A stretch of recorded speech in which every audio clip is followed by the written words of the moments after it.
Il y a exactement 10 ans, jour pour jour, Mark Zuckerberg mettait en ligne TheFacebook.com. Bel anniversaire, mais ce n'est pas le seul. Merci pour tous les messages que vous m'avez envoyés depuis cette nuit. Bonjour, nous sommes le mardi 4 février 2014, j'aime bien cette date, et c'est le Fresh News du jour. C'est parti. This is funky fresh. This is funky fresh. This is funky fresh. This is funky fresh. Elle était déjà notre smartwatch préférée, la Pebble Watch refait par Dell aujourd'hui. Après la présentation de la toute nouvelle version, baptisée Pebble Steel au CES il y a un mois, c'est aujourd'hui une double bonne nouvelle qui arrive pour les possesseurs de la montre connectée lancée sur Kickstarter en 2012. Tout d'abord, Pebble annonce l'ouverture de son App Store. La boutique d'applications se faisait attendre et elle est désormais disponible, avec en vitrine quelques applis très connues comme Google Maps, Foursquare, Yelp. En tout, plus de 250 applications sont dispo. Et la deuxième bonne nouvelle est l'arrivée d'une toute nouvelle version de l'application pour iOS et qui est actuellement en bêta test sur Android, elle arrivera très bientôt. Celle-ci apporte la compatibilité avec l'App Store évidemment, la possibilité de gérer les applications installées sur la montre, la Pebble ne pouvant conserver que 8 applis dans sa mémoire interne, et elle propose une interface beaucoup plus claire que la précédente version. Petit détail cependant, les Watch Faces, ce sont ces apparences sur la montre, créées pour la première version de l'appli, ne sont pas compatibles avec la version 2, et c'est bien dommage car notre skin Fresh News avait vraiment de la gueule. Tant pis, on va la refaire. Ce week-end sur BigGeek.fr, on vous parlait de Paper, la sublime application de lecture de contenu riche pour iPhone publiée par Facebook et très largement inspirée de Flipboard. Paper est sorti hier et recueille quantité de louanges, c'est même pour certains la plus belle application sortie à ce jour par Facebook. Mais il y en a d'autres pour qui la sortie de Paper est une mauvaise blague. Il s'agit de la startup 53 qui propose une appli du même nom, Paper.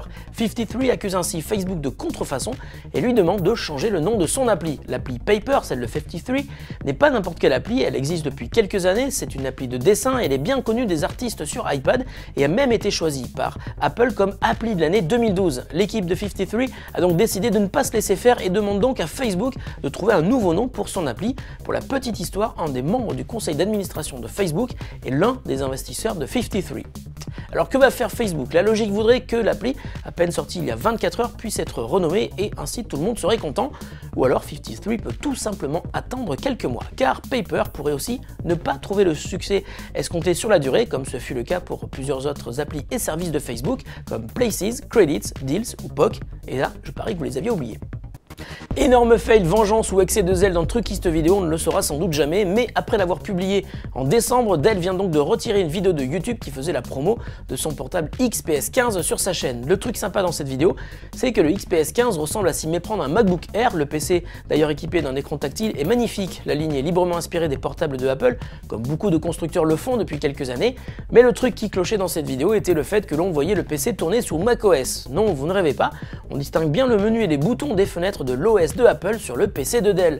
De plus, on voit l'utilisatrice switcher de l'écran à tuile de Windows 8 vers une appli macOS puis revenir sur le bureau de Windows. Aucun doute possible, nous avons affaire à une machine hors du commun et elle nous est présentée par Dell en personne. Difficile de savoir s'il s'agit d'un trucage avec intégration d'une application macOS sur l'écran du PC, si les ingénieurs de Dell se sont amusés à faire leur propre Hackintosh à base de XPS 15 ou tout simplement d'une machine virtuelle. Toujours est-il que Dell a supprimé sa vidéo, mais grâce à la magie des internets, celle-ci est bien entendu toujours disponible un peu partout sur YouTube. Il suffit de chercher.